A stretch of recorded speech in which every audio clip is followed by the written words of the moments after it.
हमारे आसपास के पदार्थ क्या होते हैं? हमारे आसपास के पदार्थ कक्षा 9 का पाठ है हमारे आसपास के पदार्थ, यानी कौन से पदार्थ हमारे आसपास हैं।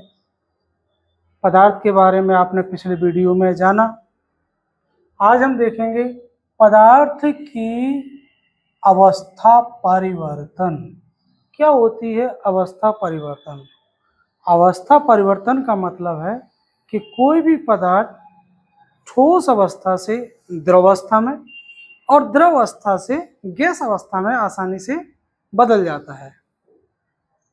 आप भी बदलते हैं, आपको मालूम नहीं है, आप भी बदलते हैं। रोजाना आप इस चीज को देखते हैं कि द्रव ठोस में, ठोस द्रव में, द्रव गैस में आपके द्वारा बदला जाता है और इसका एहसास नहीं होता है।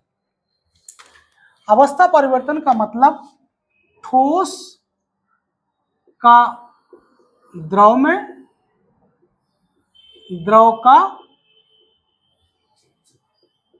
गैस में एवं गैस का ठोस में बदलना या परिवर्तित होना अवस्था परिवर्तन कहलाता है। कोई भी पदार्थ है या तो ठोस अवस्था में होगा या द्रव या गैस अवस्था में, और ये आपस में बदलते हैं। आप कहें कैसे बदलते हैं? रोजाना आप पानी तो पीते हैं, आजकल हर घर में फ्रिज होगी। आप देखते हैं कि फ्रिज में जब पानी को रख दिया जाता है तो पानी जम जाता है। तो पानी कैसा है? द्रव है, और द्रव क्या होगी? ठोस में बदल गया, बर्फ बन गई। द्रव ठोस में बदला तो द्रव का ठोस में परिवर्तन हो गया। और ठोस को अगर हम क्या कर दें, गर्म कर दें, तो वो ठोस पुनः द्रव में आ जाएगा। इसी तरह अगर हम पानी को गर्म कर दें तो क्या हो जाएगा? वाष्पित हो जाएगा। आपने देखा होगा कि जब पानी को गर्म करते हैं 100 सेंटीग्रेड से ऊपर जब पानी गर्म होने लगता है तो वो भाप बनने लगता है। और अगर उसी भाप पर यदि हाथ लगा देते हैं, या आप देखते हैं जैसे खाना पकता है, ढक्कन उस पर भगोने पर ढक्कन लगा देते हैं, और ढक्कन को जब नीचे रखते हैं, निकालते हैं, तो ढक्कन गीला होने लगता है, वाष्प उसमें क्या हो जाती है? संघनित होने लगती है। यानी आपका द्रव वाष्प में बदला और वाष्प फिर से द्रव में बदलने लगती है। ये कहलाता है अवस्था परिवर्तन। पदार्थ का एक अवस्था से दूसरी अवस्था में बदलना अवस्था परिवर्तन कहलाता है। और यह अवस्था परिवर्तन कब होता है? दो प्रकार से अवस्थाओं का परिवर्तन होता है। एक तो होता है ताप के द्वारा और दूसरा होता है दाब। यानी अवस्था परिवर्तन निर्भर करता है ताप और दाब पर। अब हम देखते हैं कि किस तरह से अवस्था परिवर्तन और ताप और दाब पर निर्भर करता है। पहला है आपका ताप का परिवर्तन, यानी पदार्थ जो होंगे, पदार्थ की अवस्था पर ताप का क्या प्रभाव पड़ेगा?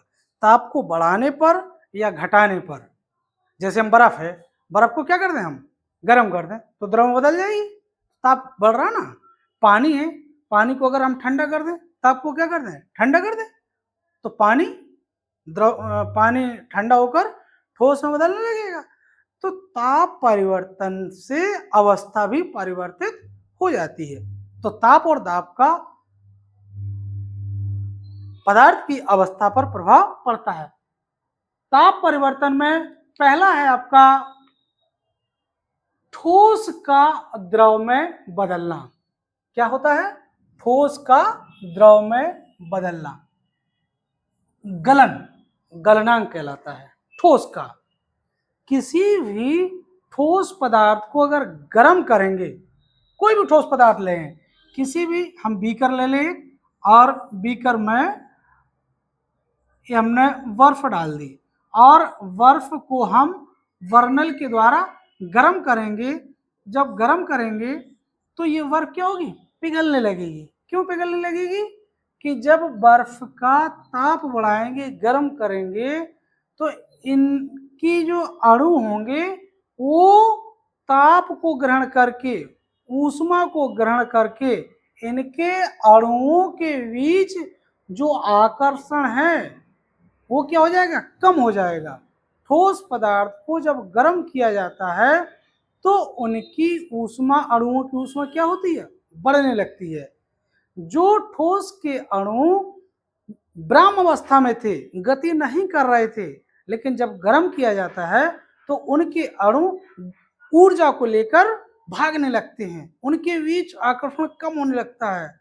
और जब वो भागने लगेंगे, आकर्षण कम हो जाएगा, तो इनके अणु कैसे हो जाएंगे, दूर दूर हो जाएंगे। जब दूर दूर हो जाएंगे तो ठोस पदार्थ कैसे हो जाएगा, द्रव में बदल जाएगा। यानी किसी भी ठोस का यदि ताप बढ़ा देते हैं तो उनके अणुओं के बीच आकर्षण कम होगा और उनके अणु ब्राह्म अवस्था से गति अवस्था में आ जाते हैं और ठोस द्रव में बदल जाता है। इस तरह से ठोस का द्रव में बदलना होता है। ठोस का द्रव में बदलना गलन कहलाता है, मेल्ट कहलाता है, मेल्टिंग पॉइंट। किसी भी ठोस को जब द्रव में बदला जाए तो वो गलन कहलाता है। और जिस ताप पर कोई भी ठोस पदार्थ ठोस अवस्था से गलित अवस्था में आ जाए तो उसको हम उसका गलनांक कहेंगे। इसकी परिभाषा आप देंगे, वह किसी ठोस का वह निश्चित ताप जिस पर ठोस कोई पदार्थ, वह निश्चित ताप जिस पर कोई ठोस पदार्थ द्रवावस्था में आ जाए, वह निश्चित ताप उस ठोस पदार्थ का गलनांक कहलाता है। ठीक है, ये गलनांक हो गया। गलनांक को मेल्टिंग पॉइंट कहते हैं। दूसरा पॉइंट है द्रव का गैस में बदलना। द्रव का क्या करें, गैस में बदलना।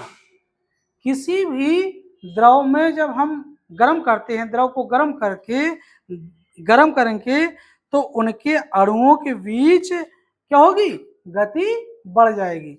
और जब गति बढ़ जाएगी तो गैस के अणु क्या होंगे, जैसी गति बढ़ेगी तो गैस के अणु गति करने लगेंगे, दूर दूर तक गति करेंगे और उनके अणुओं के बीच क्या होगा, आकर्षण बल कम होगा, तो द्रव के अणु गैस में परिवर्तित हो जाते हैं। एक तरह से आप ऐसा भी कह सकते हैं कि जब किसी द्रव को हम गर्म करेंगे, एक बीकर ले लेंगे और द्रव को हम गर्म करेंगे। इस तरह से हम द्रव को जब गर्म करेंगे तो ये द्रव के जो अणु होते हैं ये गतिज अवस्था में आते हैं, गति अवस्था में। इनकी गति, अणुओं के बीच की गतिज ऊर्जा बढ़ जाती है और इतनी गतिज ऊर्जा का मान बढ़ जाता है, इनकी ऊष्मा का मान बढ़ जाता है कि यह द्रव की सतह को पार करके ऊपर निकल जाते हैं। कहाँ निकल जाते हैं, ऊपर निकल जाते हैं, द्रव की सतह से उड़कर बाहर निकल जाते हैं। यानी आकर्षण बल तोड़कर ये मुक्त हो जाते हैं और ये वाष्प में बदल जाते हैं। तो किसी भी द्रव का वह निश्चित ताप जिस पर कोई द्रव गैस में बदल जाता है वह उसका क्वथनांक कहलाता है। यानी आप कह सकते हैं कि द्रव का ताप बढ़ने से द्रव गैस में बदल जाता है। वायुमंडलीय दाब वह ताप होता है जिस पर द्रव उबलने लगता है और उसे ही हम क्या कहते हैं, क्वथनांक कहते हैं, क्योंकि अणुओं की गतिज ऊर्जा बढ़ जाती है जिससे वो गैस अवस्था में बदल जाते हैं। अगला है आपका गैस का द्रव में बदलना। किसका, गैस का द्रव में बदलना संघनन कहलाता है। द्रव का बदलना संघनन।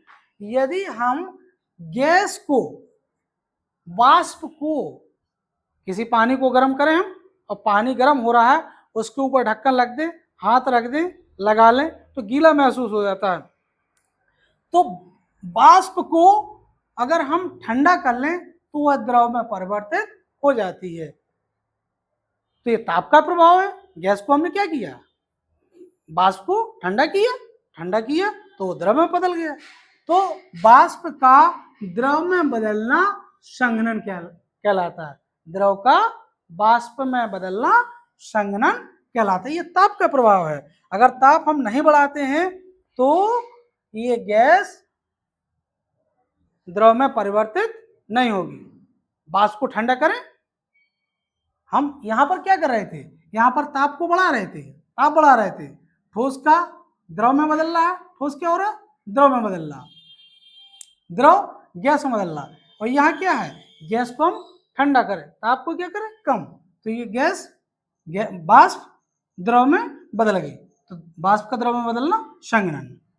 द्रव का ठोस में बदलना, यहां भी क्या होगा, अगर हम पानी को, जैसे पानी को फ्रिज में रख देते हैं बोतल में भर के, तो वहां पर उसका तापमान कितना हो जाता है, 0 सेंटीग्रेड हो जाता है। जब द्रव का हम ताप कम कर देंगे तो वो द्रव हमारा जम जाएगा, बर्फ में बन जाएगा।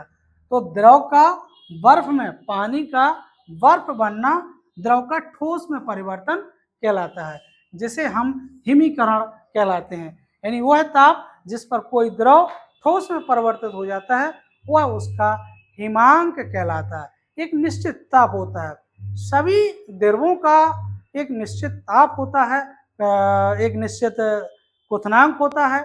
द्रव का एक निश्चित क्वथनांक होगा, ठोस का एक निश्चित गलनांक होगा, और द्रव का ठोस में बदलना एक निश्चित ताप होगा जिस पर वह बर्फ के रूप में यानी ठोस अवस्था में जम जाता है। इस तरह से हम ताप का विभिन्न अवस्थाओं में प्रभाव को देखते हैं। संक्षिप्त में गलनांक, क्वथनांक, संघनन, हिमीकरण को समझेंगे कि ठोस का द्रव में बदलना गलनांक कहलाता है। ठोस का द्रव में, ठोस का द्रव में बदलना गलनांक।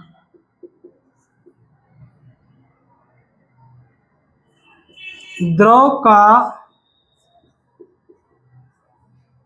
गैस में बदलना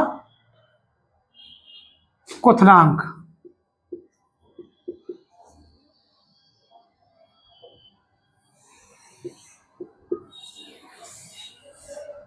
गैस का द्रव में बदलना, गैस का द्रव में बदलना संघनन।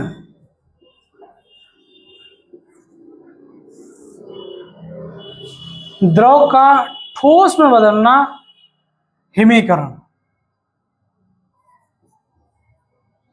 द्रव का ठोस में बदलना हिमीकरण कहलाता है।